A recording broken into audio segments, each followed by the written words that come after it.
You know it. It's Wrestling Uncensored time. We're watching Smackdown with you.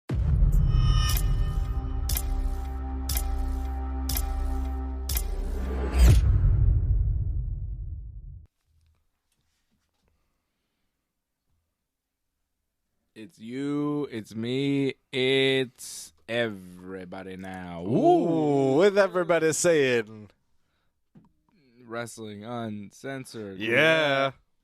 Hi, John. How's it going, guys? All right. Pretty good, pretty good. Get a We're little over more. here. Fill the space a bit more for me. There we go. Perfect. No touching. No touching. No touching. We're watching wrestling as we do, as we always do, as we're known to do here on the channel on Ringside Report Network. And we've got Kevin Owens and Rey Mysterio in the ring right now on a live episode of Smackdown in San Diego. Kevin Owens getting to wrestle Rey Mysterio one-on-one. He said for the first time in his career, I have no reason to doubt him. I think it is the first time. If it is the first time, what a first time to wrestle Rey Mysterio in San Diego in the 619 in his hometown. Pretty cool. I Decent feel like match they've so far, wrestled too. in tags, though, at least. I'm pretty sure you've seen them in tags, no? Oh, like Ray and Dominic versus Kevin and Sammy or something? Yeah, probably. Yeah, 6 bands or something. They've done a bunch of things. Maybe, but one-on-one, I guess never. Mm-hmm. Yeah. Yeah, Kevin and Ray cutting a decent promo at the beginning of the show. I think Kevin just won here. Did he win with the pop-up powerbomb? He crotched Ray in the corner. Yeah, he kind of fell into the ref. The ref hit the rope. Ray was on the top rope. Kevin fell into the ref, which knocked Ray off the top rope and hurt Ray and allowed Kevin to then hit a pop-up powerbomb for the 3 count. Yeah, that was the finish.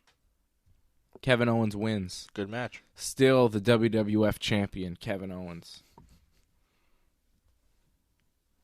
As he holds the Winged Eagle belt. That's right. The Bret Hart Like he Championship, said- I'd like to call it. He said on commentary, or he said during his promo, like, this was like a dream match for him, so I'm sure this meant a lot to him.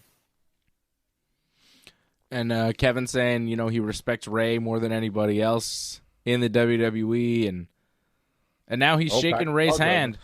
Oh, but he kicks him, and he sets him up for the package pile driver, but here comes Cody Rhodes to stop Kevin. Of course, they have a match in a couple weeks at the Royal Rumble.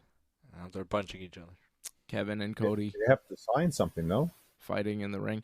They have to sign some sort of contract. Was that going to be at Saturday night's main event? Are they doing a contract signing there? Is that what they're doing?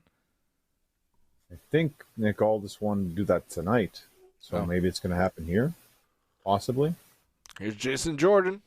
Oh, and Kenny Daxter. I don't think so. I don't think they're signing anything. They're fighting each other now. Kevin and Cody brawling ringside with a bunch of referees and guys trying to separate them, as you see all the time. Well, Kevin took his title. There you go. Cool. Yeah. I'm enjoying Kevin Owens, everything he's doing. He's been entertaining.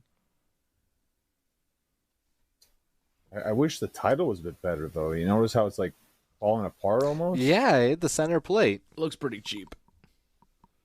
I thought that. I wasn't sure if that was a feature or not. Doesn't look like an official belt that they would give the wrestlers. It looks like one of those replicas you buy for like $400. You know? Yeah. And Kevin's probably carried around everywhere, and it's gotten a little beat up possibly because maybe he's used it on people's heads a couple of times. And yeah, they're not meant for that, so can't put tape on it. It's gonna look like the hardcore title pretty soon. Yeah, that's what's his name on Raw had that, didn't he? Travis Scott. That's right, Travis Scott had that. Yeah, for some reason, I'm not sure why. He had some sort of Everyone's version got of the that. hardcore title. I don't know what was going on there. Is it because he calls himself Cactus Jack, so it's like hardcore legend? Maybe? Yeah, I guess. I wonder if Mick Foley gets anything from that Cactus Jack stuff, because Travis Scott makes a ton of money. Yeah, they sold like McDonald's Cactus Jack meals. Yeah. Cactus Jack is all over those shoes, the Jordans that he sells, like all the Nike stuff, it's all says Cactus Jack on it, and that's selling like crazy. Those are the hardest shoes to get. You can't get Travis Scott shoes. Maybe Cody can get them now. Or Jey Uso. Main Event Jay can probably get the Travis Scotts now, right? Yeah. Good hookup to have. Good hookup, Jey Uso. Big Jim wrestled tonight against Carmelo Hayes in a match that I would describe as far too long. Okay. It took forever. I didn't like the finish. All these matches take forever. No, sorry. It took forever, and then there was no finish. There was no finish. There was absolutely no finish because Jacob Fatu and Tama Tonga showed up after, like, now this is what I hate about WWE when they do this to me. They have me watch a match for like 15 minutes. It's very long. And it's like, okay, it's wrestling, and the match really, there's no point to it. It's Carmelo Hayes and Jimmy Uso. Who cares? Yeah. There's no heat. There's no build. There's no reason to have the match other than one's a heel, one's a babyface, and they're both on SmackDown. Right? So Yeah. What? I think they're trying to build up, because if you listen to commentary, they were trying to build up Jimmy to go for a singles title. I think they want him to. I'm thinking him and Nakamura, right? I mean, if he's ever going to become a singles champion, now's the time really for Big Jim. That's true. Hacksaw Jim Uso, Big Jim, baby. Let's go. Oh! Uso, USO, USO, USO. Partner with the Pretty good. I mean, come on. Troops. Hacksaw Jim Uso. He's got to come out with the 2x4. Big Jim Uso. Big Jim. So the match it went on forever, and then they gave me no finish. That's no good. I don't like that. Don't give me a bunch of wrestling and then have no reason to be watching it in the end. If you don't give me a conclusion to the story, I don't want to watch any of your other stories. It's no good. So that was bad, and it was worse because it led to a bunch of nothing. So Tama Tonga and Jacob Fatu attack Carmelo and Big Jim, and then those guys, Carmelo and Big Jim, disappear. Yeah. They disappear. Don't look for revenge after getting attacked and having their match ruined. They just... No backup for Big Jim. They literally vanish into thin air. No one showed up. No one did anything. They disappeared. And then Tama and Jacob stood in the ring while Solo walked down to the ring, which took forever. Mm-hmm. And at no point at that time did Carmelo and Big Jim say, "Hey, maybe we should jump Solo." Like, they're gone. We don't know where they are, right? So Solo comes into the ring, and he stands there for a while, and we haven't seen him since he lost to Roman Reigns on the Raw Netflix Tribal Chief match for the Oofalafa, right? We haven't seen him since, and he lost the thing, so he's sad. So he shows up, and he says nothing. He just does the deal where he holds the microphone and looks around, and then he decides not to talk, and he leaves through the crowd.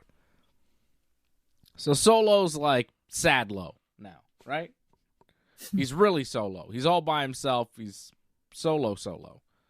So he goes away, and then Jacob and Tama are like confused in the ring, and then Jacob decides to pick up the microphone and cut this belligerent promo about nothing.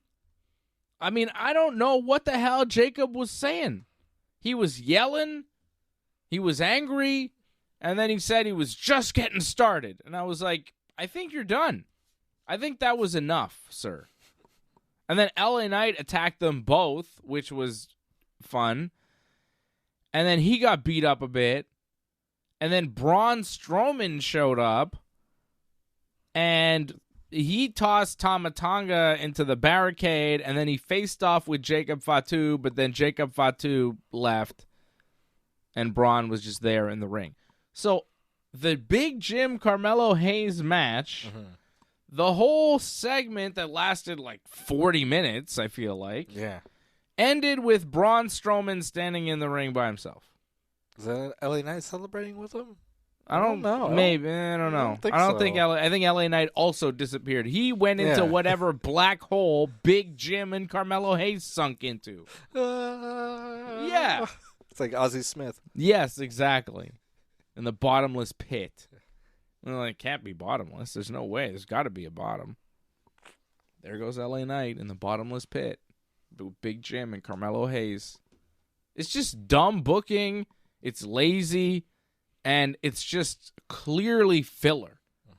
They have a 3-hour show, and they're just filling time. They want to act like they have all this great stuff and these great ideas, and then they give you a big hunk of stinking garbage with that stuff. Big Jim and Carmelo wrestling forever to no point. We have a point now. They just announced a big match for Saturday night's main event. Braun Strowman versus Jacob Fatu. So that was the point of all of that? What was Big Jim doing? It looks like next week on Smackdown, LA Knight's wrestling now. LA Knight. Wow, LA Knight against Tommy the Tonga. Great. Oh, and your favorites are back next week. Pretty Deadly in a match against the Motor City Machine Guns. Maybe they'll beat the Motor City Machine Guns. They should, because the Motor City Machine Guns also bored me to tears tonight when they wrestled the Legado Los Garças. Oh. Right? It was Los Garças are part of the Legado. Right. It was Umberto. Right. Ooh, wait a second. Pretty Deadly is on the screen. They're about to speak, and I'm gonna hear it. You gotta turn the volume up. Turning the volume up, baby. These guys are wearing so like good. A red. Look how they're dressed. They look fantastic. They're ridiculous. They look like pro wrestlers, brother. Way more than these vanilla jabronis. That the contract signing will take place Saturday night's main event. Apparently, it was said. Yeah, see, that's what I thought. Thank you. Who said that? Angelo? And he's saying Shawn Michaels is going to be there. Whoa, that's terrible. Heartbreak good. Elton Prince looks like Shawn Michaels right now. It's a pretty early Shawn leather. He's like dressed like HB Shizzle. Rocker Shawn. Yeah. I like that Smackdown is featuring Pretty Deadly. The voice of reason. Here comes Apollo Crews to tell Pretty Deadly that the DIY are not really their friends. Is he a therapist or something? I don't know what he is. What happened is he a life coach? Did he ever explain why he dropped the accent? You got attacked?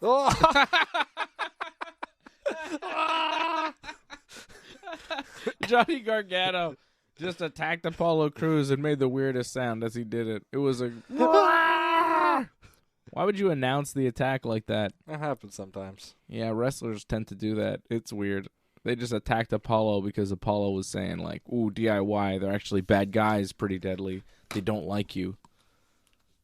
And then Johnny Gargano didn't like that, so he attacked Apollo.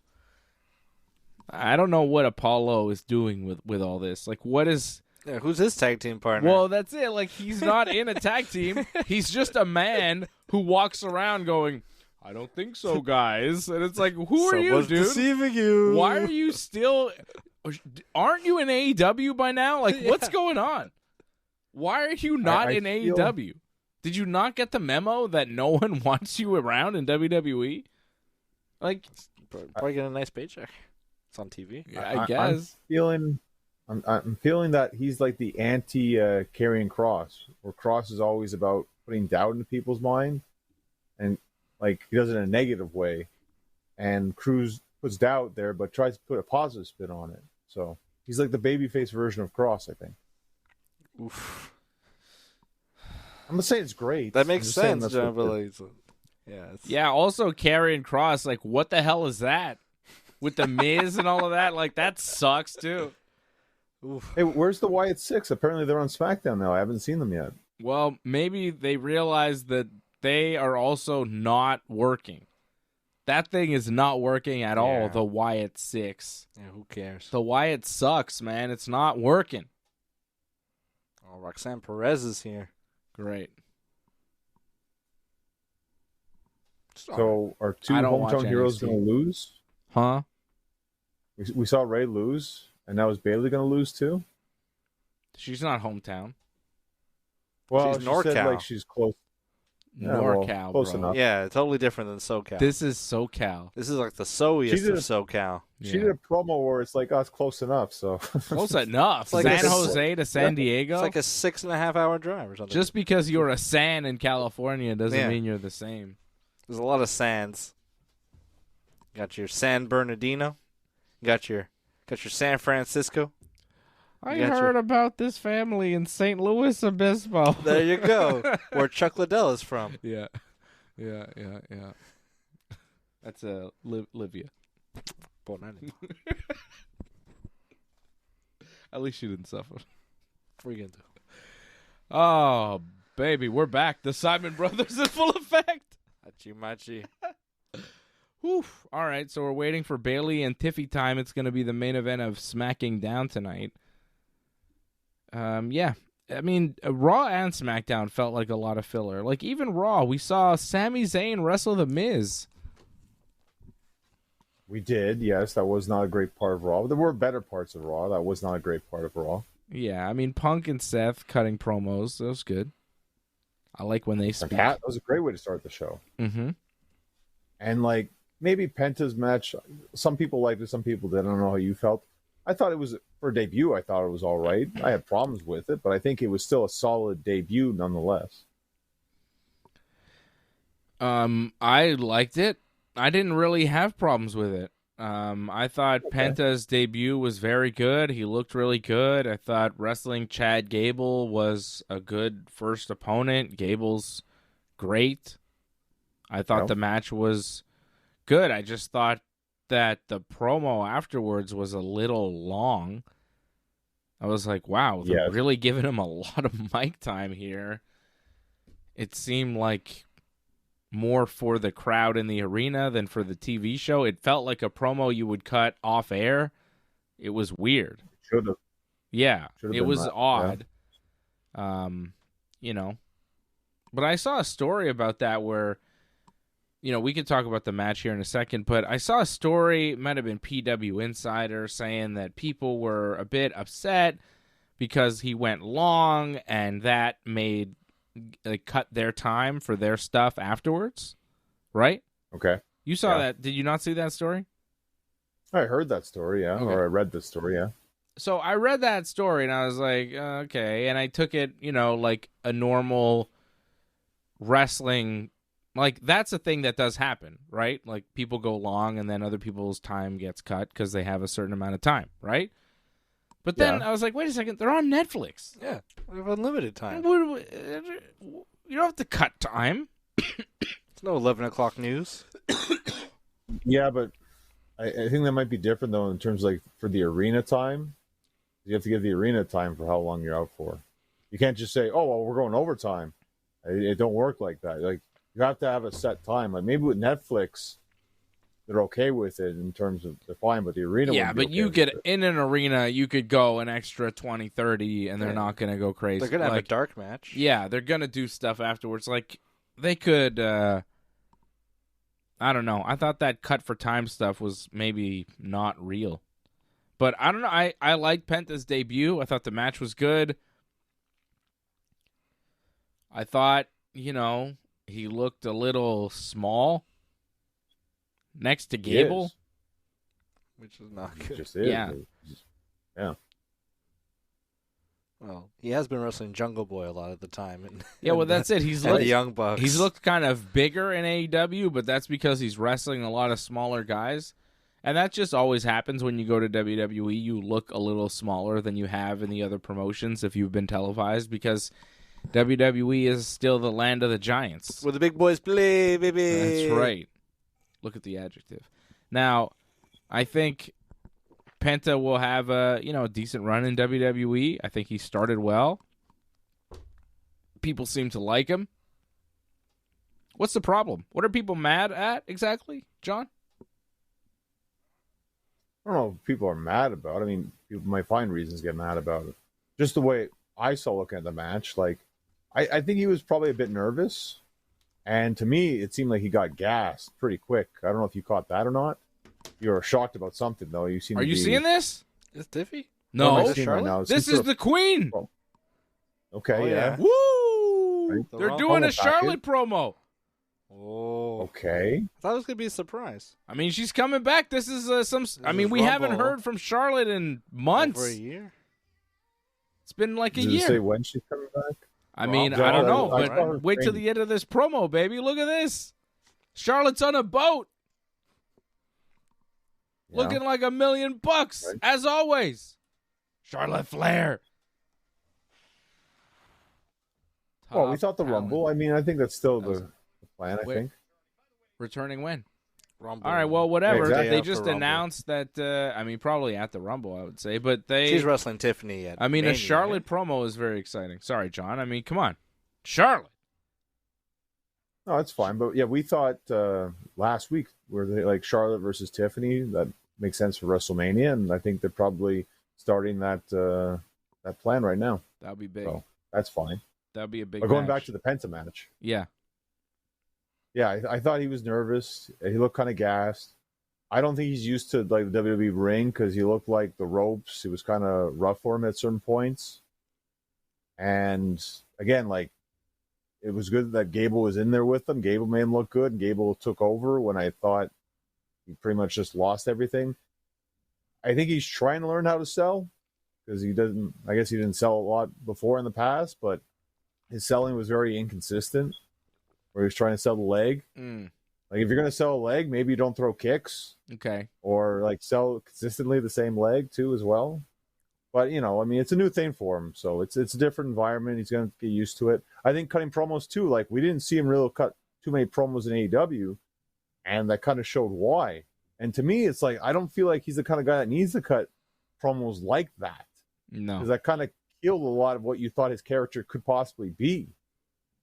Like I look at his character and I think this guy that's kind of like a killer almost. Like this guy could destroy people. Now it's like, oh, you feel sorry for him. That's not the kind of feel I would think when you see him for the first time. I didn't feel sorry for him. Why do you feel sorry for him?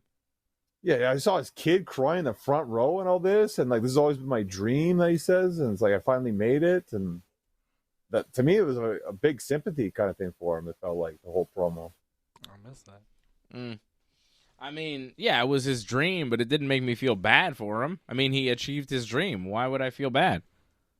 I was like, oh, Well, good for you. I guess panning to his kid crying in the front row, that it throws you off a little bit. To me, it did. It's like, that's I don't a weird know. kind I of was feeling. like happy for him. I was like, oh, this is like a nice moment. It was kind of like, hey, I made it. Look, everybody. It was kind of like he had won the championship, but it was just his first match, you know? Yeah, but again, for someone that I feel should be he's a stone cold killer kind of thing, I didn't get that feeling whatsoever with that promo. I don't know. I think he's just a babyface. I mean, 100%. Like Cody, like. Well, we'll see. I mean, I think it was just a first match, first, run. You see what he does, and, he's in the WWE now. I think that's the most important thing, is that he's there and he's part of what's going on Raw. Makes Raw more interesting, doesn't he? Yeah, I look forward to see what's going to happen. I mean, he's probably going to wrestle Dominic. He's probably going to wrestle a bunch of Dragon Lee. You're probably going to see a bunch of matches like that, I think. But matches that will make him look good, I think. I think the major news out of Raw was a bunch of guys inserting themselves into the Royal Rumble. So we already know that Roman Reigns and John Cena are going to be in the Royal Rumble. CM Punk, Seth Rollins, and Drew McIntyre all announcing that they're going to be in the Rumble on Raw this week. This is a pretty star-studded Royal Rumble. CM Punk, John Cena, Roman Reigns, and then, Seth Rollins and Drew McIntyre. I mean, to a lesser extent. But still, Cena, Rey Mysterio, Roman, Punk, Rey Mysterio announcing on Smackdown tonight he's going to be in the Rumble. It's pretty stacked. But, I don't think Rey's going to win. I don't think Drew's going to win. I don't think Seth's going to win. But I think Roman might win. I think Cena might win. I think Punk might win. If I had to pick of the three, I would pick Cena. Still, Cena. But Punk adding himself in the Rumble this week, that's another legit contender to win the Rumble. He could win. He could easily win. Yep. Has he ever won a Rumble? Nope. He's never won a Rumble. He was runner-up last year. I mean, he could win, right? For sure. You usually like the runner-ups when they try it again. Because usually they give it to him eventually, right? Roman Like, Reigns was the runner-up to the Batista one. Many years. He won the next year. I think Roman Reigns was many times a runner-up and not winning. So Roman Reigns should win like 4 or 5 Rumbles. So that's possible. It could happen. But I still go with Cena just because I think it's the better way for him. You don't want to put him in the chamber, I think. It's easier just to put him in the Rumble. You got to hide that. You don't want to put Cena in bad situations. I think chamber would be a bad situation for Cena. So Rumble is easier to hide him. Yep. Yeah. Cena, baby. That'd be his 3rd Rumble win. It's John Cena winning the Rumble. Can't wait. I can't wait. But it's fun to see Punk getting in there. Seth, I mean, the match is going to be pretty good. We already have 6 guys announced, and they're all pretty big stars. 6 out of the 30 we have so far. We got 6 good ones. We'll see what the other 24 are like. Yeah, you'll have some tag teams. Gonna have some clunkers some in NXT guys, maybe some TNA guys. We have We're to going to get Joe Hendry. Dolph Ziggler. The Hardys. I can see it. Moose. WWE and TNA entering some sort of partnership. I thought they were already in a partnership. Yeah, but now it's like it's going to be more apparent. Before it was kind of like hidden. You got to really look for it, and maybe it wasn't really showcased that well.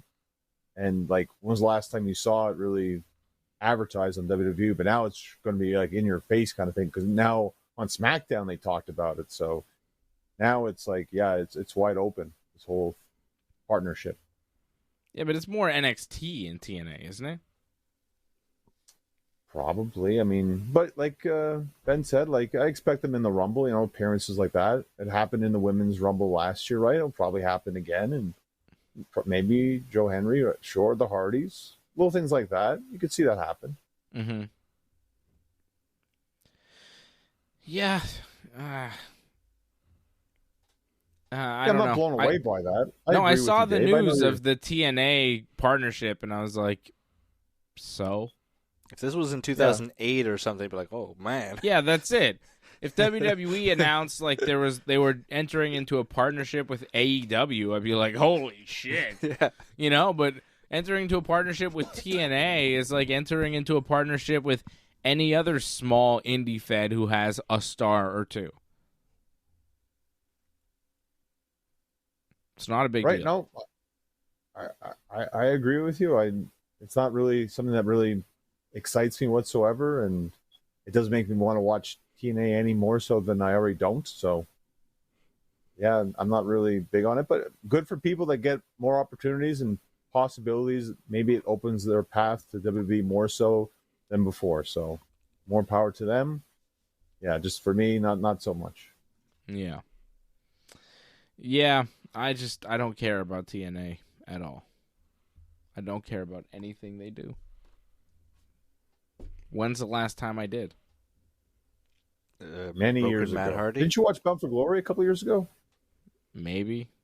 But that's the last time I could remember watching. I don't remember. An Impact TNA thing was Broken Matt. One too many Moose matches. Like one of the deletions.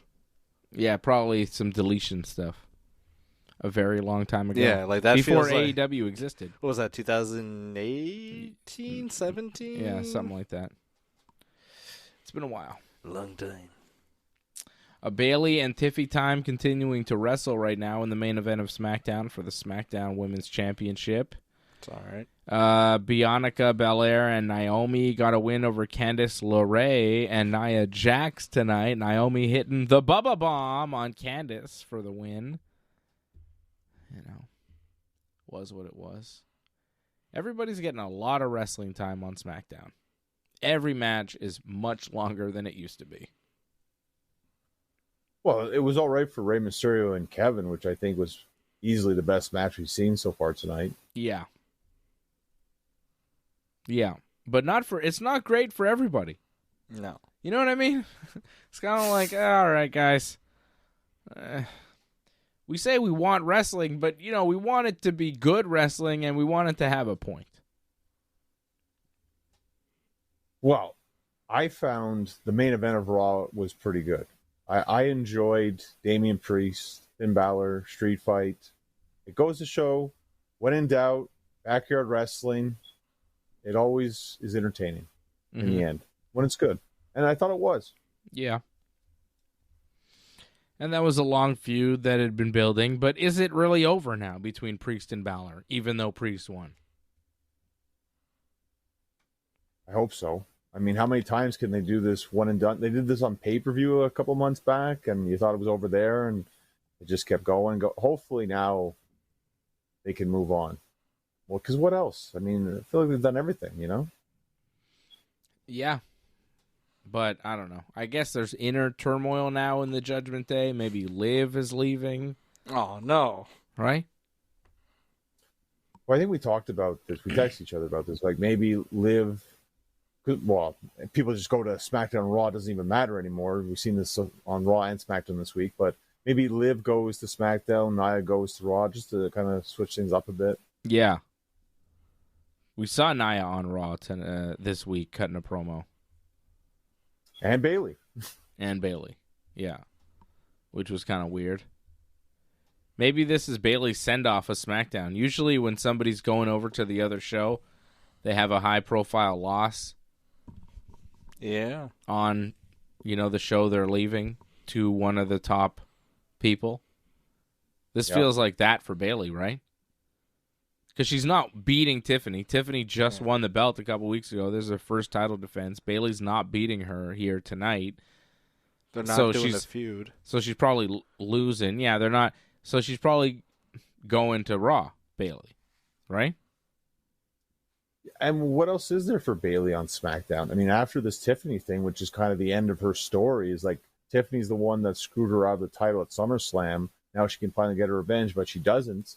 So now what does she do? Maybe gets involved in the whole like Jade Cargill mystery, but that's pretty much it. Yeah. Is that a mystery? I think Naomi did it. Yeah. Naomi's was acting real suspicious. Bianca tonight was like, "Hey, Naomi, any news on the Jade Cargill investigation?" Naomi's like, "Nope." I wish you'd stop asking. No news at all. I don't know what you're talking about. I didn't kill it. But hey, isn't it great that we're tag team champions? Isn't it great that I'm your partner now? The Jade's gone? Bianca's like, "Yeah, but I wonder whatever happened to Jade. Like, somebody killed her and we don't know who." "Oh, I don't know. We're still looking for them. "Naomi, what's with those bloody gloves in your car?" I don't know what you're talking about, Bianca. I didn't do anything to Jade Cargill. "Naomi, why are you running from the cops in a Ford Bronco?" I don't know what you're talking about, Bianca. I did nothing to Jade Cargill. That was Big Jim. That was Big Jim. That wasn't me. So I think it was Naomi who attacked Jade Cargill. But anyway, I don't care, actually, who attacked Jade Cargill. Did we ever find out who attacked the Street Profits? Was it DIY? Apparently, they're still wondering, but like, didn't we kind of solve that last time? Was it DIY? I don't know. Is that what Apollo says? Like, "Hey, guys, it was DIY. I think it was Apollo. That's what he's doing. It must have been Apollo. He's a dick. I hate Apollo. He's trying to mess with Pretty Deadly's heads all the time. I think Apollo's the worst. You're appalled by him. He sucks. See, I think they forgot their own story because, like, didn't Street Profits come back and, like, confront people about it already? But then they said, "Oh, they're still out with an injury." And it's like, no, wait, they came back. Yeah. Oh, yeah. You What's see wrong? that? Oh, yeah. Damn. The belly to belly? Or the Bailey to belly? No. Whoa. No, don't pull it up that way, Tiffy. Jeez. That's the other way. You want it one way. We're seeing Tiffany's, like her outfit. They're off. They're off Tiffany now. Camera's off her. Yeah, they had to get off her because yeah.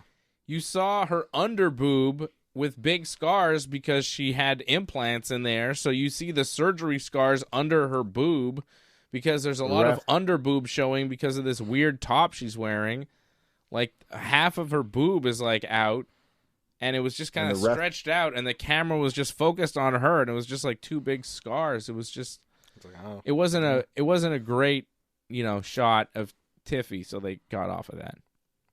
And the ref had to block it. The ref tried to help block it. You notice that?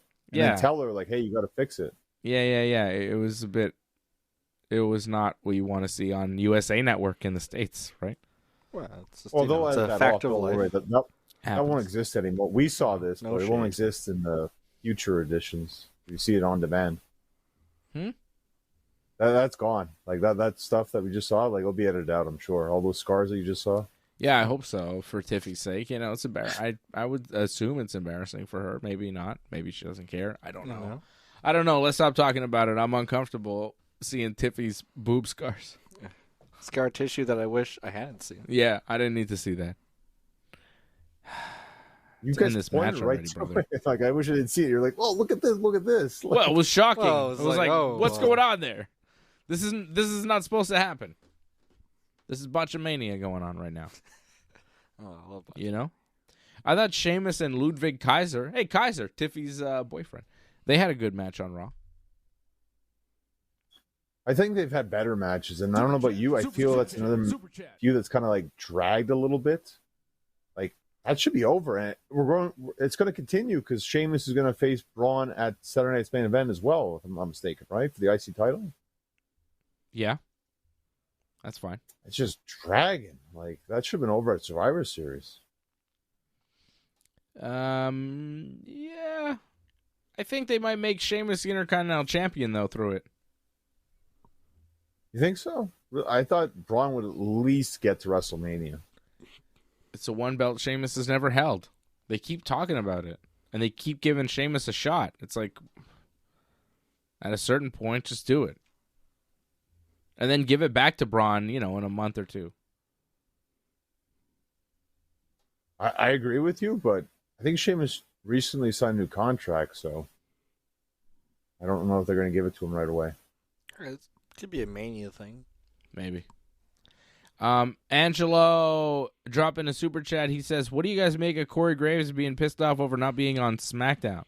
Is it SmackDown he's mad about or Raw? I thought he was mad that he wasn't on Raw. Yeah, Pat McAfee's on Raw, so he's more mad about Raw. I guess, because Pat McAfee has the job. I mean, I feel like Corey Graves and Pat McAfee are the same. They're interchangeable. I don't really notice a difference. They're the same level of whatever. So if WWE feels McAfee is going to be more of a draw, I get it. Corey Graves seemed upset. He was like posting on Twitter, like, I have a lot to say. I'm pissed off. And I'm going to say some things on NXT because he'd been demoted to NXT commentary. And then apparently they pulled him off the NXT, and now who knows if he's going to be on WWE commentary anymore or if he's gone from the company. I don't know. I think Corey Graves thinks he's more important to the company than he actually is. Like, they don't need him. I think Corey Graves thinks he's like a bigger He thinks name. he's Jerry Lawler. Yeah, that's it. And he's just, He was a never was. Yeah. I don't know. I mean, I feel bad for him that he's upset, whatever, but like, that's the fact of pro wrestling, Yeah. Sometimes in the wrestling business, you lose your spot. I mean, Joey Styles had a great promo about that. I got bumped from Backlash. Yeah, sure. Yeah, exactly. Or maybe, it's all a big work and they're setting up some sort of Corey Graves, Pat McAfee match, which would be awful, which I don't want to see. But I don't think it's that because it seems like too elaborate a work to do for a match that stupid. Yeah. Well, I think we'll find out on Raw, I think, this week. Because Raw's in Dallas, right? Am I mistaken? Yeah. And I think McAfee is going to be busy because I believe it's the NCAA like finals or something, if I'm not mistaken, right? I don't know. I thought it was going to be an Anyway, NFL thing you were I going to can say. tell you where Raw is on Monday. I cannot tell you where college football is being played Okay. or But when. I think he's going to be busy with that, so I don't think he's on Raw this week. So you would think Graves would be on, right? So if he's not on, and they don't mention him at all, then yeah, I guess it's not a work. And there's Roxanne Perez. Mm-hmm. Getting in Bailey's face, Roxanne Perez sitting ringside, It's very tiny. talking to Bailey. Yeah, I don't know. Graves and, whatever. I don't need to see him. I don't care. I don't really need to see McAfee either. And if I had to choose, I couldn't. Yeah, I mean... Like, who would you rather? I'd rather neither guy. But I guess McAfee's better for business because he's like a pretty mainstream kind of guy. I'd rather no commentary. Or just Michael Cole. No, Or not I would Michael Cole rather and Booker T. nobody. Just quiet. I don't. Actually, What? they have JBL coming back this week, so There you go. that'd be great. Yeah. Yeah. Thank you. Da-da-da, da-da-da-da. Da-da-da-da-da. Oh, So JBL. Orlando Jordan coming back. A real The Texan. Bashams. That's what we need, baby. A Texan. Oh, I knew the next big announcer from Monday Night Raw is going to be from Texas. All the best pro wrestling people are from Texas and Canada. The best. Well, Florida too. There's a lot coming out of Florida, right? Texas and Canada, though. The best. Yeah. Like a Survivor Series, all Texas versus all Canada, all time. Tremendous. It would be very good. Stone Cold, Dusty Rhodes, Shawn Michaels. Undertaker. One of the Von Erichs, It's a good Texas. One. Give me a Von Love that. Erich on that. You have to for Texas, Versus baby. Brett. Brett, Benoit. Edge, Jericho, Kenny Omega, Christian. Christian.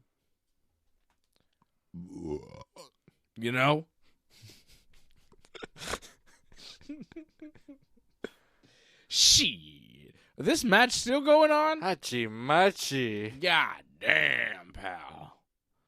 I can't believe they're still wrestling. I feel like God. the Roxanne Perez like little distraction wasn't much of anything now at this point. Yeah, it makes no sense. It was pointless. Roxanne, you don't have to talk to Bailey. You can just sit and watch the match quietly. Roxanne, you can shut your mouth and go back to NXT. You are a tiny jabroni. I don't need to see you on Smackdown. Roxanne. Shit. What a quiet week in wrestling, man. We got to do this. This is how we fill It's time, almost brother. That's right. No filler. All killer. I think it's the finish right there. That was an improv, okay? Freestyle. That I love it. it's over. Roxanne. That's that. I mean, Tiffy time. Yeah. Tiffy wins with the moon saltaru. Still champion. Cool. It's funny how she's a babyface. Is she, though? Fans seem pretty. I don't think so. I think she's heel. Kind of in between. I think she's a guess, heel. She's wrestling Bailey. Charlotte's going to come back as a big baby face to face Tiffy. I don't know. I think Live the stream crowd is is over. going to say Charlotte's the On. heel. AJ likes it. AJ likes the song. Thank you, AJ. What, the I love Roxanne's? you. I love you, AJ. Oh, Sting, man. Everybody likes Sting. The Stanger. Super chat. Oh, Angelo says McAfee will be in Atlanta for the CFP title game. Do you want to play a little game of guessing what CFP stands for? College football. College fucking people. College football perennials. Productions. College football productions. It's my new company. College football Policy. Professional. I don't know. I don't know what CFP title game. The CFP title. College football people title. Yeah, people title. College football people The people title. title. It's the college football people title. Football. We're going to do college football people title. Oh, football. Can you tell I don't watch college football? Yeah, like Or I barely football. watch pro football. I don't watch pro football. I watch a tiny, very bit. I mean, I don't dislike it. I think it's cool. Like I watched the last 2 minutes of a playoff game. I think it. Oh yeah, that's nice. Like I watched the end of the Commanders and the Is Buccaneers. it playoffs already? That was an exciting finish. Is it playoffs already? Yeah. Super Bowl I didn't even coming, know it was Dave. playoffs in NFL. Do you see that game, John? The Commanders and the Buccaneers, where the field goal just like almost looked like it was gonna miss. It doinked off like the pole and went in. Well, Kinda the main reason Doink? for that happened, It doinked it the was clown. a doink, yeah, a clown, yeah. It doinked. But Baker Mayfield, like he fumbled, like he blew the game for the Yeah, Buccaneers. that's true. He did. Baker. Dave's lost, so he shouldn't be going down this road. Gonna get mad about football again. And Baker Andrew will get Mayfield. mad. Is he related to Curtis Mayfield? It's related to John Bradshaw, maybe. Man, oh man. Curtis. Curtis was awesome. Curtis Mayfield is good as hell. Hush now, child. Curtis Mayfield. Curtis Mayfield Don't was so you cry. good. If you don't listen to Curtis Mayfield, I don't know what you're listening to. Your folks might understand. All right, you. I don't need to hear you sing Curtis Bye, Mayfield. bye. You suck at Curtis Mayfield. Not bad. You suck. I can't hit those high notes. You can't hit any notes. I could just listen. Curtis Mayfield's good though. Yeah. Superfly? Superfly, Pusher, man. Man oh man. You know that song? I think so. Man oh man, in the middle of France, with a bunch of other people. I wanna go there. You know. Oh, In the okay. was That mine. sounds I familiar. wanna go there. Fucking. And his stuff with the impressions? That song is good as hell. Man, oh, you don't know that one? That was like my favorite, I think. Oh, move on up. No. No. That riff is godly. Oh, that is the Impressions, I guess. That's Curtis Mayfield and the Impressions. Yeah. Man, oh man, that's my favorite. All right, let's go back to the wrestling. Even though Chris Topsy is saying, I want more singing from Dave. I was singing. Yeah, Just but then sing I about did. wrestling. They want singing from Dave. Ah. Fine. AJ wants a T-shirt like I have. So nice. Oh, we sold them on the site. I don't know if we still do, but I think we did. Merch.ringsidereport.net, AJ. Still sell my shirt. So buy my shirt. They don't sell my shirt no more. Yeah, you can buy Johnny's shirt. The Schrambergers, they don't sell those t-shirts No. anymore. Those were cool shirts. Vintage, baby. We have a few No of those. cups too anymore. Yeah. My shirt, yes. Elira Valkyria became the first ever women's intercontinental champion, beating Dakota Kai on Raw this week. So there's a champion there. That happened on Raw. I thought it was a good match, except for the finish. The finish was very uneventful. Just roll out of the ring like that, then come in and eat a finish. Not bad, just not great, but the match was still fine, though. I thought Yeah. they started off pretty well because it's two baby faces. So just come off hard-hitting action right away. That was the right way to do it. I just thought the finish was very uncreative and lacked anything to be excited about. Mm-hmm. But the match, overall, they did some pretty impressive stuff. That suplex off the apron to the floor was pretty nice. That was nuts. Unexpected. They had some good moments. And I think Dakota deserves a lot of credit, too, because I think she probably wanted to take that bump if she's losing. So, I always respect people that want to go the extra mile even though they're losing. Yeah. Yeah. I always like Dakota. Yeah, it was nice to see. It was nice to see them have that level match. Good to see Lyra Valkyria get a championship. You know, she's kind of new to the WWE. I think we're all kind of getting to know her and figure out what she's about and who she is as a wrestler. And for her to take this new championship and kind of, you know, have us get to know her and the title at the same time, I think is a good move because it gives us a reason to pay attention to Lyra Valkyria when before she was just kind of one of the people on the roster that didn't really have a spot or a reason or any history or anything to care about. And now it's like, well, at least she's the Intercontinental Champion, so let's go from there. You know, it's kind of a starting point for her.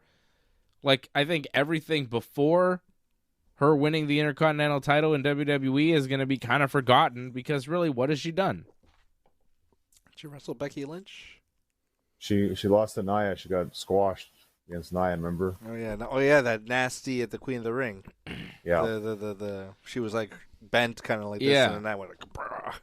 That was kind of cool. I mean, she hasn't done much, but this is kind of, it's the biggest moment of her wrestling career, you would think, right? By far. Oh, Made her the easily, first yeah. champion of something. Yeah. Show So some this is confidence. like you know, I'm not mad at the move. I think that if you would have given it to Dakota Kai, it would have been fine too. But I think Lyra was the right call. And, you know, we'll see where it goes. Like, I'm rooting for her. She seems like she's got a lot of, like, raw talent. There's just a lack of character. She seems pretty athletic. You know, she's decent in the ring. I think there's room to improve there, but, like, I think where she really needs to improve is the character development and the promos and all of that, but there's something there. There's something there. So, you know, we'll see. I'm not, like, totally sold on her, but I'm also kind of in a position where I feel like we really haven't seen enough of her to give a solid decision on whether or not she's going to be something. You know, at this point, it's like, yeah, let her run with it and see where she'll go. And this is not like the main title. This is not a huge spot. It's the Intercontinental title. It is kind of a big deal because it's the first, but it's like, yeah, all right. With Chelsea Green, when she won the U.S. title, it's like, yeah, good. She deserves something. She's doing really well. She's entertaining. She's been on TV for a while. Yeah, making the most of her time. Yeah, that's it. I was like, yeah, give her something. With Lyra, it's like a different vibe, but it's like, yeah, cool. Go with it. A little more workhorse, like an Intercontinental title should be. Yeah, that's it. workhorse She's belt. kind of the workhorse of the division, and she's going to kind of grow into that role. So it's cool. Good for her. We'll see how you like those matches, though, because I feel like she's going to do a lot of matches against one of your favorite groups, the Pure Fusion Collective. We'll see how that works out. Yeah, That's still going on. I'm not so excited about that. Well, it's rough, the Raw division. Like, I mean, top tier is not too bad when you think about it. If Becky comes back, well, where is Becky? Like, she's on all the promos for Raw Netflix, but she's not there. Yeah. What's going on? I don't know. Yeah, Rumble, I guess. It's weird. How about AEW? What'd you think of Dynamites and everything? I thought overall, it was a pretty good show. Again, you know, there's some things I liked, some things I didn't like, but for the most part, I was entertained. Cool. Thanks, John. Good night, everybody. Yes. Whoa, we can get into a lot of things because there's a lot to talk about. That MJF Jeff Jarrett thing, that's we can talk about that for like 20 minutes. Okay. Well, A lot let's not to do digest. that, but let's, you know, give it a go. Right. It was a hell of a promo from MJF. He ripped Jeff Jarrett big time. He went at You need to him. give Jeff credit. Jeff came back too in this one. Did he? Oh, I thought so. Ripped on MJF's parents, ripped on his girlfriend.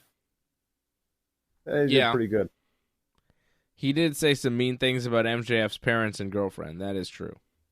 And the whole thing the whole one-hit wonder, which is getting over now, and the fact that, he started not to believe his own S word pretty much, and that he's just not as good as he thinks he was. Yeah, but I think that, that statement was a little hollow because he was great. He is great. Yeah, he's still I'd rather have him as the champion. And he's still ripping Jeff Jarrett in this promo, like crushing him. I mean, MJF said some things about Jeff Jarrett that were just fantastic. Talking about how Jeff Jarrett just kills companies. WCW champion, killed WCW. TNA champion, where's that company? The only way he could be champion is by buying the company. I mean, he's saying a lot of truth about Jeff Jarrett. Pro wrestling fans have never cared about Jeff Jarrett. MJF said as well. Which it's pretty much all the stuff you said last week. Yeah, it's a lot of things that I said. Dave. It's all Dave. Yeah. Just listen to Dave, MJF. MJF probably does. What's up, Max? What's up, Max? Love you. Shabbat shalom, my friend. God bless. Like, come on now. MJF is a main eventer. Jeff Jarrett is a mid-carder for life. Intercontinental Championship level wrestler. Double J? Come on now. It's like he said in his theme song. There's all the great WWF superstars, and then there's me. Exactly. He's not there. There's all the greats, and then Jeff Jarrett. Yeah. He also exists. Exactly. He's not one of the greats. He's slapnuts. Like, no. Just because Jeff Jarrett has wrestled for a very long time does not make him Ric Flair. Exactly. Like, it doesn't. They're acting like, whoa, And then at one point, they did a promo later with Jeff Jarrett and Dustin Rhodes, and Dustin was like, Jeff, I'm rooting for you, and I really want you to do it, and you could be champion. And like Dustin's like towering over Jeff Jarrett, and he's still looking in the same good shape as Jeff Jarrett is at this point. And you go, well, why not Dustin? Yeah. Like, if you're just going to go with an old guy, why are you going with Jeff? Honestly, I'd cheer for him. I was like, going with Dustin at this point and be like, it would make more sense. My brother is the champion over there, and I wonder if I could still do it. And, it's like, hey, they've got Cody. Well, we've got the other Dusty's son. He's our champion. How about that? Make him like an American, like, put him in a suit, like have him do the Cody gimmick. It'd be hilarious. Like, that to me would be better than trying to do whatever the hell they're doing with Jeff Jarrett. MJF said a lot of truth about Jeff Jarrett. A lot of truth. And Jeff Jarrett said, whoa, MJF, you weren't that good, and your parents are garbage, and your mom is a hooker, and your dad is a lawyer.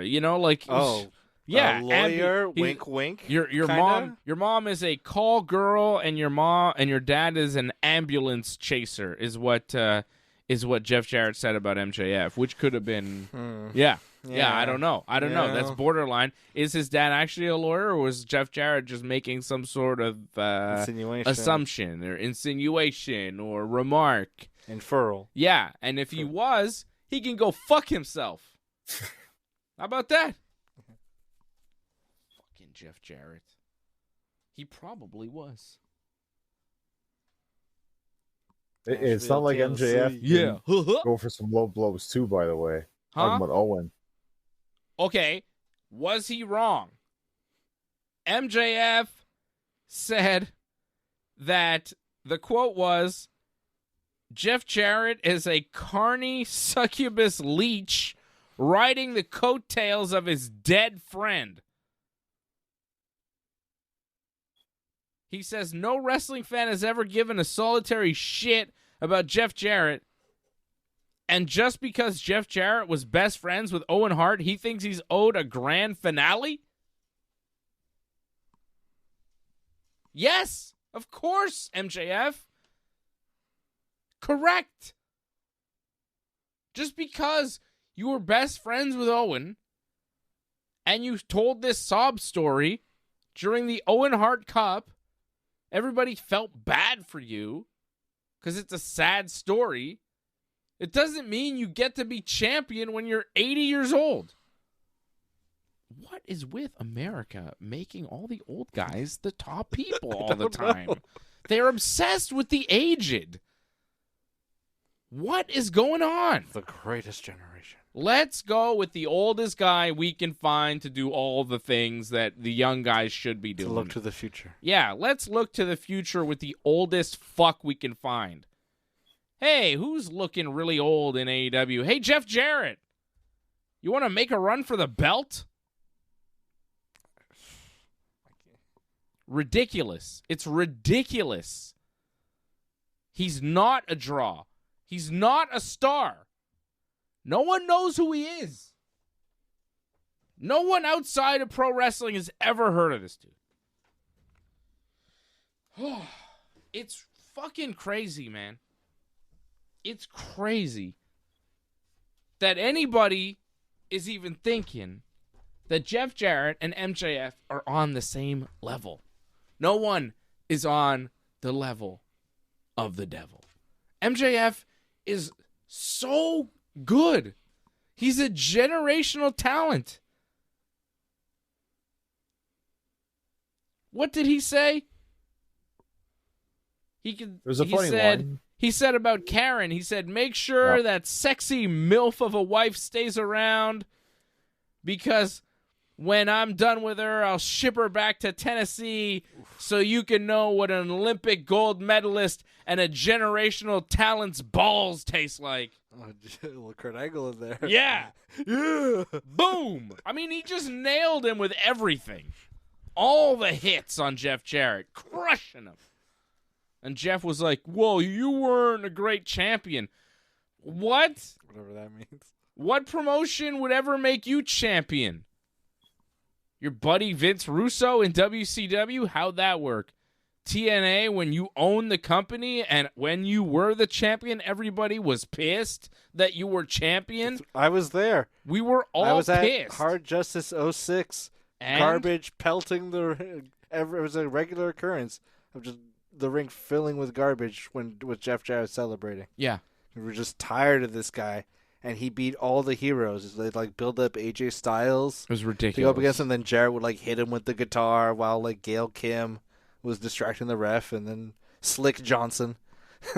He hasn't had a classic match. Yeah. He's not great. He's not. And that was his catchphrase. Ain't I great? The answer is no. He didn't even sing With My Baby Tonight. No, it was the Road Dogg. I mean, please. And the fact that we're spending this much time talking about Jeff Jarrett as a professional wrestler in 2025 is ludicrous. Seriously, they'd be better off pushing, signing and pushing Goldberg in this spot. It'd make more, I'd believe it more. You know, if I had my way, I wouldn't spell Jeff Jarrett Jeff Jarrett. How would you spell that, pal? GOONNE gone. That was the greatest. Gone. I have fond memories of watching that Raw. Fucking it was the victory lap. Yeah. We were toasting Vince. We were like, you did it. We won. You did it, Vince. You're the man. Fuck WCW. Fuck Ted Turner. He thought that he could take you out. Get rid of Jeff Jarrett. It's one of my favorite Vince moments is him putting on a little southern accent going, I own WCW. WCW. That was so good. And that's all Jeff Jarrett. Jeff Jarrett is a wrestler from Memphis, Tennessee. And, he's Not the legend they're making him out to be. Well, I'll completely disagree with that. Oh. I mean, I have a ton of respect for someone who can hold up Vince for money and pretty much win in the end on that, too. That was fantastic. They pulled that off. And also, like, a lot of the greats that you love today, AJ Styles, Samoa Joe, they got made in wrestling because of Jeff Jarrett. So Jeff Jarrett, and he's still helping people today, this day. They were in the X division. They were like in a separate thing, like from whatever he was doing. He was like wrestling Old Macho Man and like. Okay. He got lucky signing AJ when he did because AJ was nowhere. He was in WCW going nowhere. So he was like, yeah, okay, Southern, whatever, sign him when they were signing all those little guys from WCW. And Joe, they got because he was hot in Ring of Honor, and they paid him, and he came over as like a hired gun. Like, that wasn't Jeff Jarrett nurturing a talent. Don't sell me that bullshit. No, CM Punk made Samoa Joe. Yeah, don't sell me that bullshit, John. You're lying to the people again.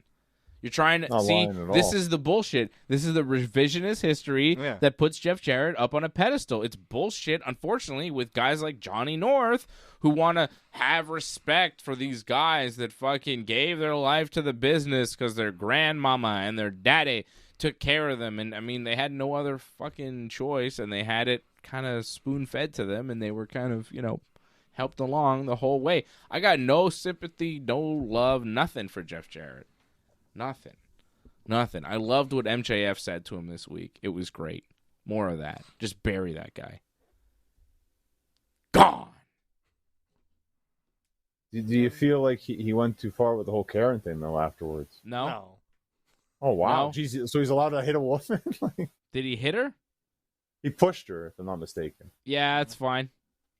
That's what Karen does. It's fine. MJF can do whatever the hell he wants. He pushed a kid. MJF can do what he wants. I don't care. At this point, I don't care. Poured a drink on the kid. He can do whatever he wants to the Jarretts. Put it that way. Ouch. To the Jarretts, he can do whatever he wants. I'm sick of them. They want to be involved. They want to do the thing. MJF's going to make it fun for you. Real fun. We'll see how this keeps going on. I have to say it's one of the most intriguing parts of the show. Yeah, MJF shitting on Jeff Jarrett. It's super fun.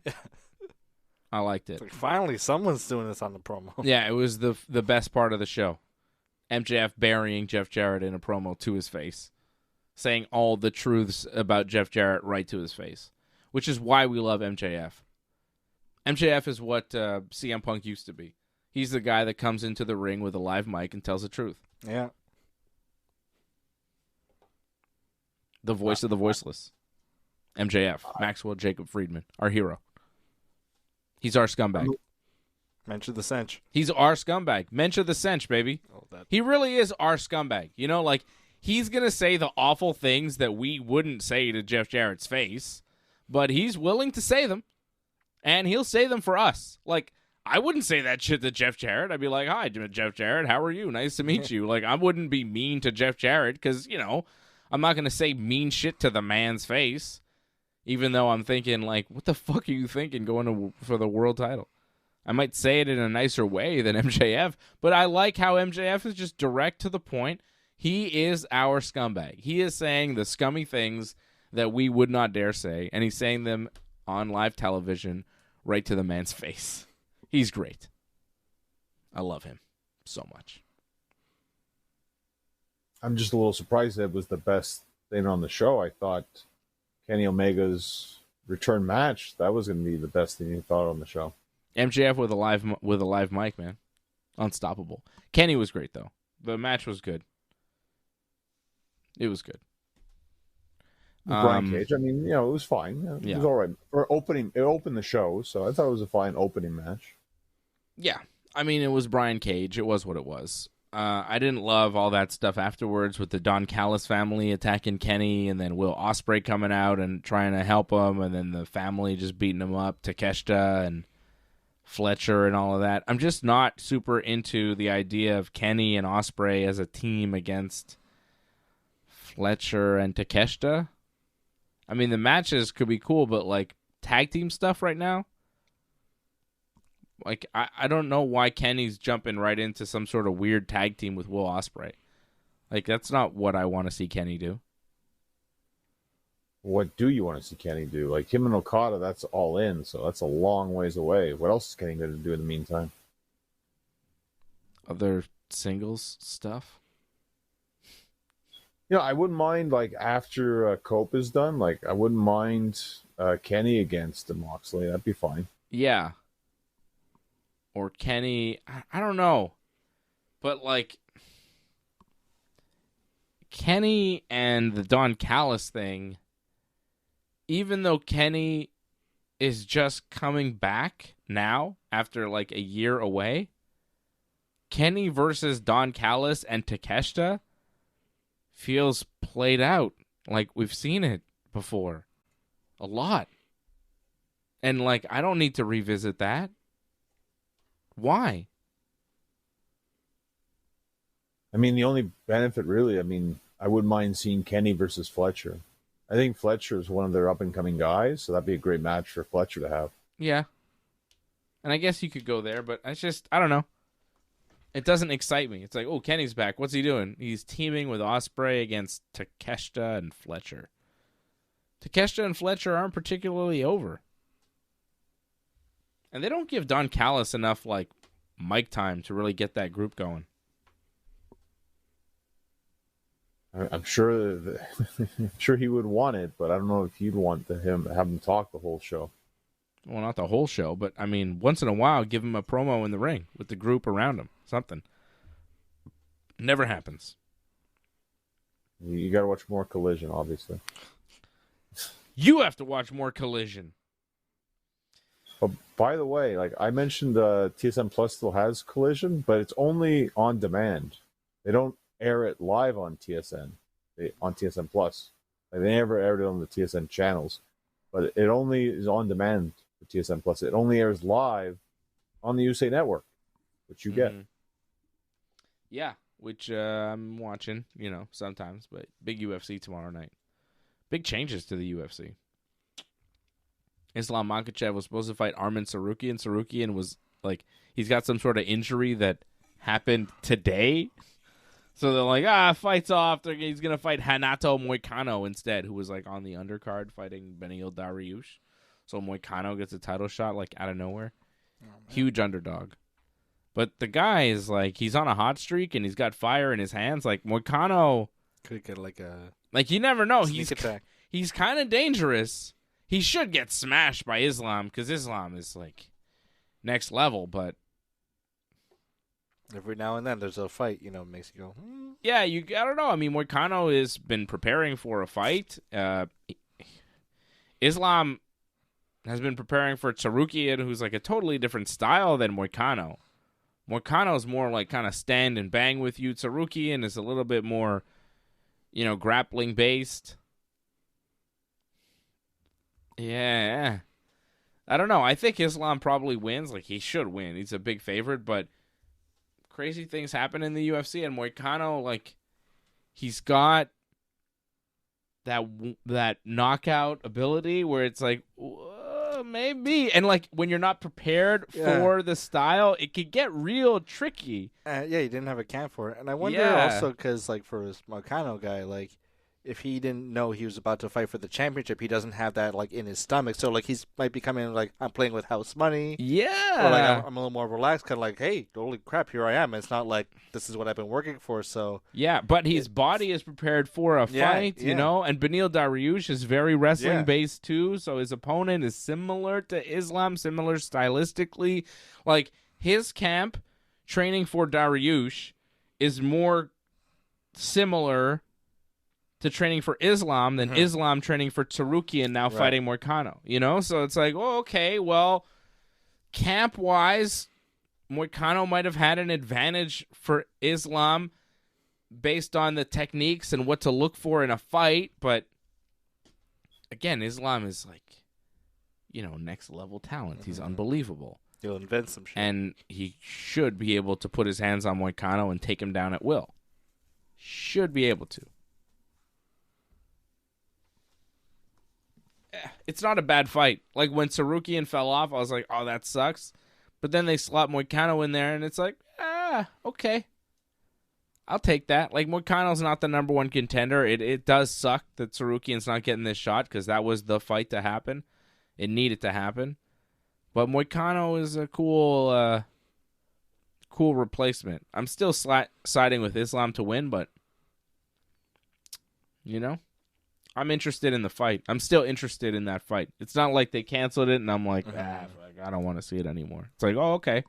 They do this instead? Yeah, cool. Good matchmaking from the UFC. They're like, they had to scramble and they made the switch, and the switch is like, it's not as good, but it's acceptable. It's very acceptable. So I'm looking forward to it. Tomorrow night, 10 p.m. Eastern Time, I'm going to do a watch-along for UFC 311. Me and AJ rocking the show, taking care of the business. Speaking of taking care of business, Toni Storm winning the Women's Casino Gauntlet to get a title shot at Mariah May in Australia in February. And I thought this match was fun. I thought Mariah May on commentary was excellent. And I really liked how she talked about Toni Storm, saying that she's never wrestled Toni, she hasn't even met Toni. Like, Mariah is like, no, that was timeless Toni, and she's dead. I killed her, and this is some new thing. I don't know what this is. I don't know her.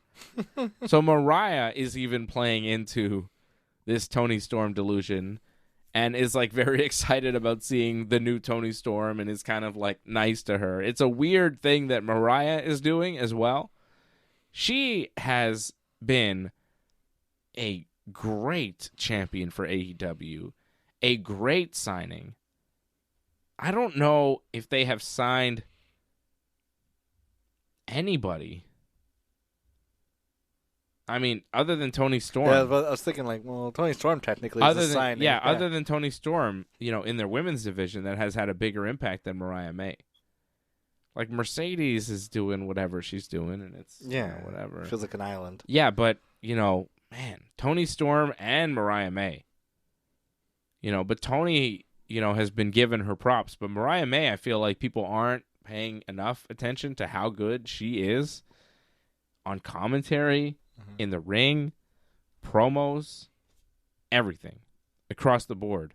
She is an A+ talent. I was so impressed with how good she was on commentary this week. Like, she was very entertaining. Funny. She's funny. Like, she's legit funny. You don't see that a lot with wrestlers. You don't see that a lot with... I mean, I'm not trying to be... But women's wrestlers tend to not be that... Bayley's pretty funny. I was thinking Bayley. But, like, there's not a lot of comedy women's wrestlers. It's more common with men, but there are more men's wrestlers, I guess, overall. So, I don't know. It's just you don't see... The Iconics. I think Billy Kay was sometimes on commentary. The Iconics were very funny. Billy Kay especially. But Mariah May is like funny at a top... Australians. But she's like top... She's British. Oh, yeah. But she's like a top-level main event talent who's also got like a nice comedic edge. Like, Becky tries to be funny, but she's not really funny. Not really. Becky is not funny. Charlotte doesn't Her try. jokes are kind of cringy. Charlotte does not attempt to be funny. Sasha Banks is not funny. Bayley is kind of funny. Natty's when she calls people you stupid idiot, like, I chuckle. I like she's that. at Michael Cole, her and Michael Cole, yeah. Yeah, Bayley is funny. But Mariah May is also quite funny. Toni Storm is also pretty funny. Yeah. She's hilarious. But her and Mariah could feud forever. AJ Lee was pretty good. Yeah, that's true. I remember once. All right, I take it back. There's a lot of funny women's wrestlers. With Jerry Lawler, he was like, I'm like 26, Jerry. I'm too old for you. And Jerry's like, oh my God. That's a good one. Yeah, Mariah May is just delightful. Fantastic. And the match with Toni Storm is going to be huge in Australia. Toni Storm is Australian. So that'll be big. And I know, John, you're all excited about how that broadcast will air really late at night, and it's a big embarrassment for AEW, so tell us about it.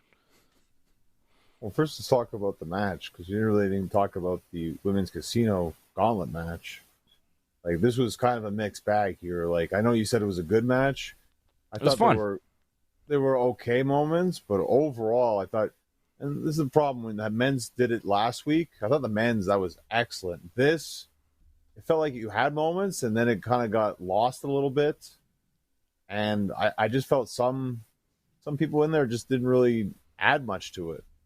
Like, I know they pushed Julia Hart a lot, but she really didn't add too much to this, just besides the fact that she just comes out there, does her entrance. That's all she did.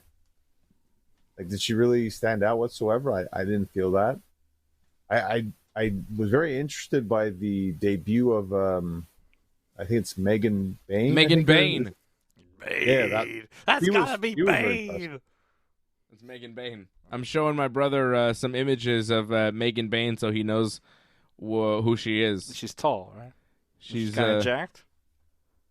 She's quite something. I mean, she's bigger than Statlander. She threw Statlander around. Yeah. She was nothing. So she's very impressive. I was really impressed with the whole Megan Bain presentation. I was like, good God almighty, who is this? Where did she come from? She's like big, strong. She's got a gimmick. She's got a very good look. Like, she's like, I was like, what the hell is this? Where did this come from? It's like a Wonder Woman. Yeah, it was crazy. I was like, what? Did they sign her? Apparently they did. They kind of had to, because think about it. The way WWE, like, took other talent from them, they have to sign talent now. So, like, yeah, apparently they did sign her. And, yeah, they needed to, because, like, wow, she stands out right away. Yeah. And that's, when you talk about the Mariah May's commentary was quite colorful, talking about Megan Bain, because I guess they have history. Yeah. She's had some funny stuff about her. She seems shocked to see her. Something about eating babies or something, if I'm not mistaken, yeah. She what? Is something about, like, what does she eat? Like, babies? Like, yeah. Yeah. Yeah, what does she eat? Babies? Yeah. Interesting lines. Like, you're right. Mariah May was good. Mariah May was good on commentary. She made that match so much better. That's, this is what good commentary can do. It can make, a decent match very good because it just adds to the entertainment, Corey Graves, Pat McAfee, Wade Barrett, Joe Tessito. Take notes. Totoso. Joe Totoso. A fucking a Totoso, Joe. Take notes from Mariah May. I mean, she is fantastic. Like, she's like, when her contract is up with AEW, she's going to get paid. No matter what, no matter where she goes, she better cash in. If WWE sees her and doesn't think, like, God damn, we have to sign her, they're crazy. Also, if they're seeing Toni Storm and not thinking, fuck, really should have kept her. Really should have found a way. I wonder what happened there. She walked out. Yeah, she walked out. She had it. She'd had it. They just didn't see. They weren't seeing the vision. It just wasn't happening with them. It was clear to us that Toni Storm was going to be one of the next ones. Rhea Ripley, Toni Storm, Bianca Belair. They were next up to rule the division. And then WWE didn't seem to feel that way about Toni Storm as much as they felt that way about Bianca and Rhea, obviously. And I think that was a mistake. Because as great as Bianca and Rhea are, I'd say Toni had a better 2024, and you look at the upside with her, and I think there's more. There's more there with Toni. Yeah, neither Bianca or Rhea could pull off the timeless gimmick. No. And look at Rhea's promos. They are hard to watch. Oh, I'm Rhea Ripley, and blah, blah, blah, blah, blah, blah, blah, blah, blah, blah. Mommy's always on top. It's like, all right. You got the catchphrase in. You said a bunch of nothing. You barked. Yeah, it's a very Triple H-y. Her promos are not good. She's not funny. No. There's nothing funny about Rhea Ripley. Nothing. She's over as hell. Like, she's a star, obviously. They got the machine behind her in WWE and everything, and she's great. I'm not saying anything bad about Rhea. I'm just saying I think there's more there with Tony. I think the matches are better. I think the promos are way better. I think the gimmick is better. I think everything with Tony is better. And I would say with Mariah May, too. I think right now, AEW, for a long time, WWE, their women's division, far superior. But I think, maybe WWE's division overall stronger, but AEW has the top 2 women's talents in the world. I don't care what you say about Rhea Ripley, Tiffy Time, Bianca Belair, anybody. Charlotte. They're all great. They're all great. I'm not saying they're not, but I think Mariah and Tony are the best. The total packages. They're the best because they are must watch, and everything they do is good. Like everything they do is entertaining. They don't miss. It's inspired. Yeah, there's a real, like you can tell. It's them in that character. Mm-hmm. It's their art, it's their craft, it's their ideas, and it's working. Mm-hmm. It's not like somebody came up with this and told them, and it's like, no, this is, they know what they're doing. Mm-hmm. They have the ideas, and they're doing it because they're good. They get it. They could be in movies. I mean, Tony Storm is going to be in a movie. Yeah? The movie about Mildred Burke? Queen of the Ring. Oh, yeah. I saw a poster. It's coming out. There you go. I don't know how many scenes she has acting, but I wouldn't. She could probably hold herself well on the camera. Yeah, I've got all the time in the world for Tony Storm and Mariah May. I think they're excellent. It's top of the line pro wrestlers. So Tony won, and she's going to wrestle Mariah, and the match is going to happen in Australia. And it's being recorded and then aired the next day. It's a Saturday night, Collision type show, right? But they have the All-Star NBA. On TNT, they're running the NBA All-Star game, so it'll air after that. So it's going to air, super late. This will be a post show? Is that it? Maybe 11-ish, 10-ish. Okay. Oh, well. I mean, I guess it's just for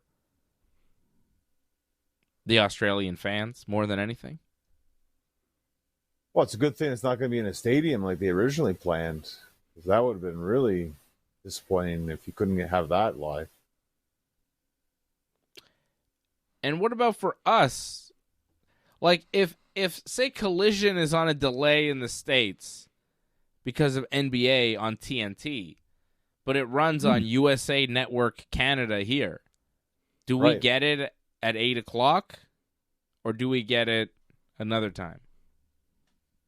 That's a fantastic question. I'm not completely sure because what I get, I don't get the TNT broadcast on TSN Plus, the on-demand.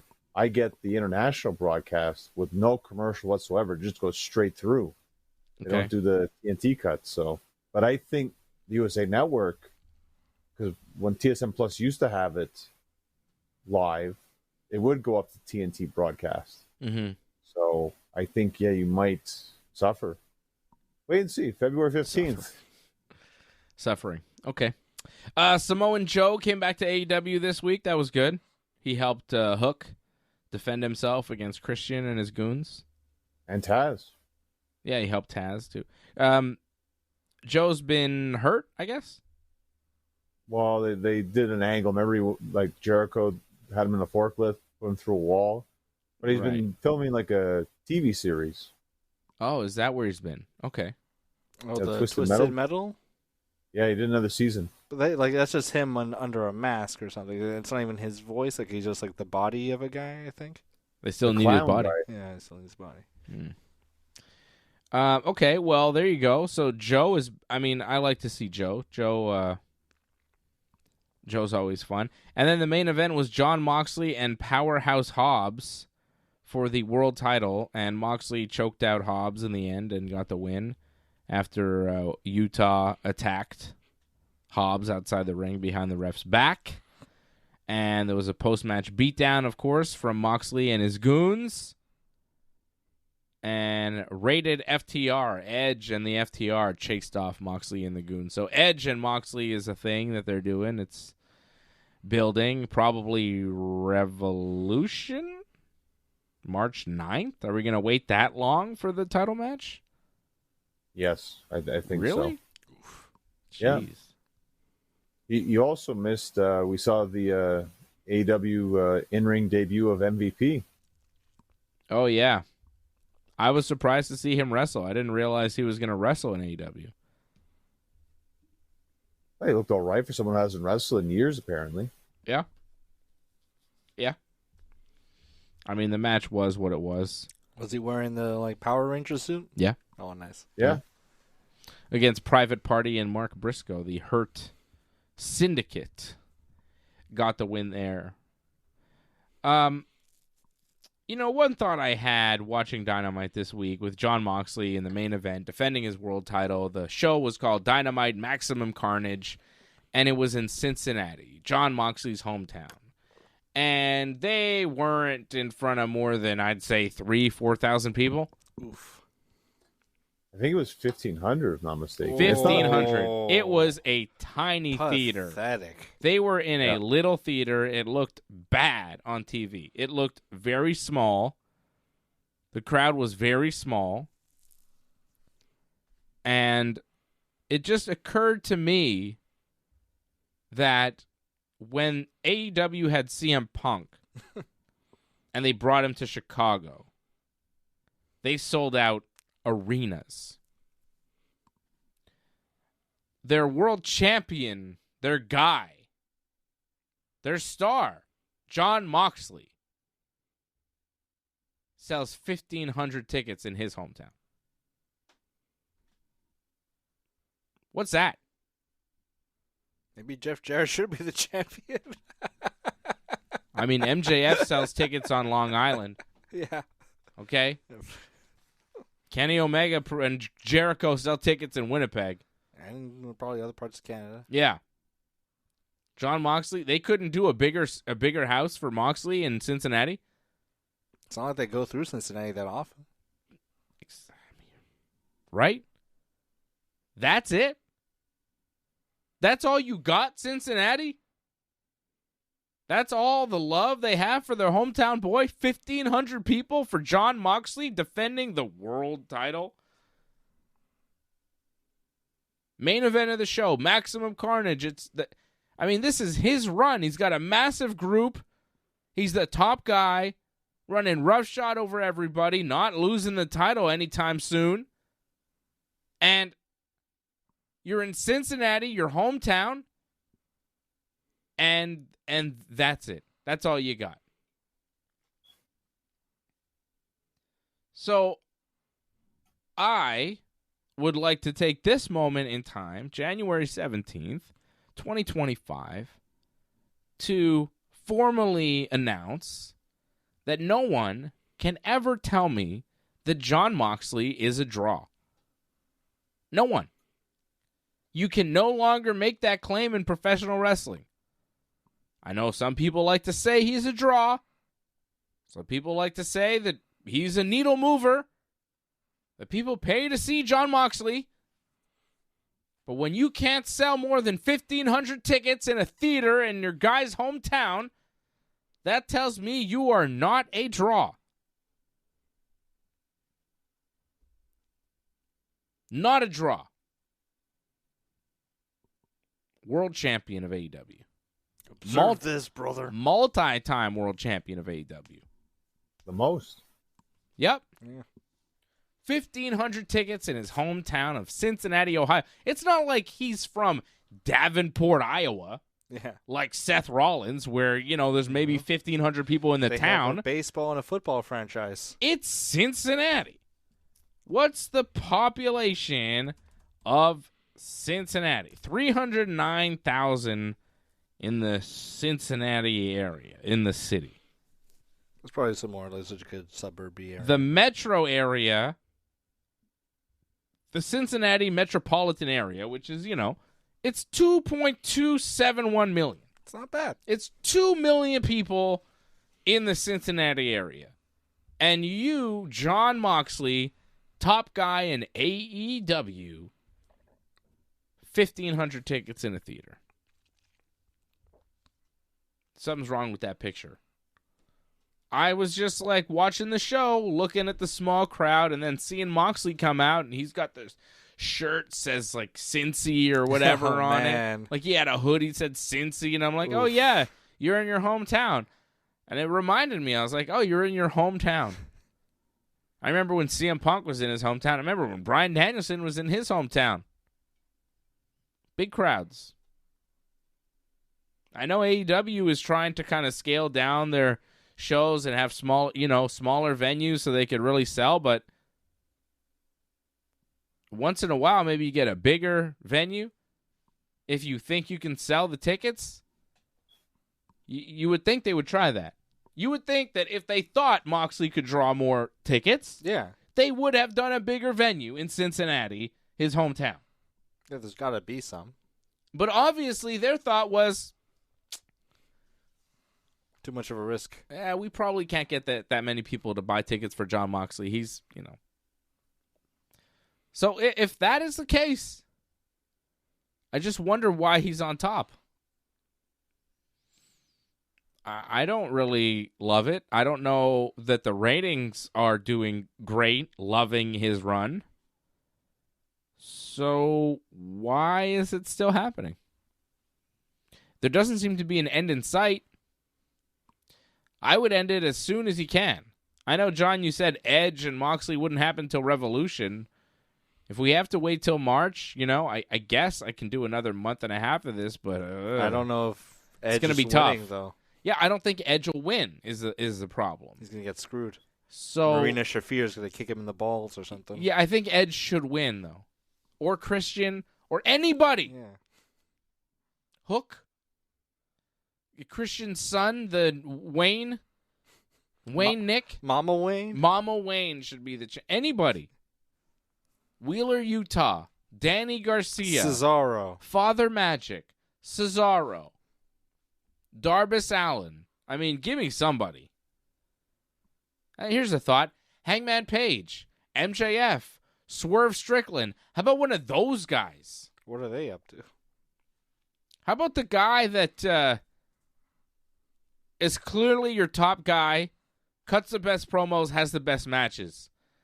Young guy signed to a big contract. MJF. What are we doing? He should be always champion. And wrestling Kenny Omega and Swerve for the belt. And Moxley's thing should be like a House of Black thing, just kind of like on a the little side show. Yes. Second segment of an 8-match card. It shouldn't be the whole show, every show. The Death Riders. It's a stupid name. Are they a biker gang or something? I mean, it's one thing when I'm watching it and I go, yo, this sucks, because that's just my opinion. Fine. But it's another thing when you see him in his hometown and there's nobody in the little, it's a tiny, the building was full, but it's a tiny building, 1,500 people. I've been to indie rock concerts with a bigger crowd. Yeah, well, that's it, man. That's it. So it's like if WCW went to like Charlotte when Flair was on top. There was like nobody there. Yeah. You'd be like, what the hell?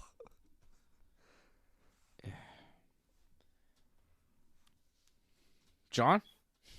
Thoughts? Isn't that a bad sign for your world champion? If I'm not mistaken, they ran, I think, bigger buildings before in the past. And yeah, they just couldn't draw. So that's why they went with this. It made sense because I think they could barely draw 3,000. So that looks bad in like a 15,000 seat arena, right? So yep. You go with a smaller one. And in terms of finances, that makes sense. Of course. But what about Jon Moxley? What does that say about him? Does it say anything? Am I reading too much into it? He's not getting a lot of love in his hometown, I guess. It's too bad for him, but they still love Moxley because what he has accomplished in wrestling. Think about it, like what he's done. AEW likes him because he was part of the Shield. Or the Shield. his big matches in Japan, what he did in indie wrestling. Again, you may not like this stuff, what he did, but other people in high power in AEW love that. So, and the fact that I think this helps him a lot in AEW is when he didn't have a contract, he stepped up when AEW needed him to step up, and he did. There's a difference between being a good soldier for the company and being respected by the boys and management and being a draw. Hulk Hogan was never really loved by the boys, never really, universally respected or loved. But goddamn, pal, he was a draw. He could put asses in seats, and it worked. Everybody made money. And business was good. And the WWE thrived. You don't always have to be loved and respected backstage to be the champion. You could do business, I mean, come on. When Flair was on top, he was not loved. All the love for Flair now. People had problems with Austin when he was on top. Yeah. Austin was a hard ass. And kept to himself. Arguing. Yeah. People did not like Stone Cold when he was on top. There's a lot of resentment. Top guys are rarely loved. Now there's this idea that you want to erase the sins of the past. You don't want to be like those guys, so you got to be everybody's friend, and everybody's got to be cool. You got to be Cody Rhodes, buddy.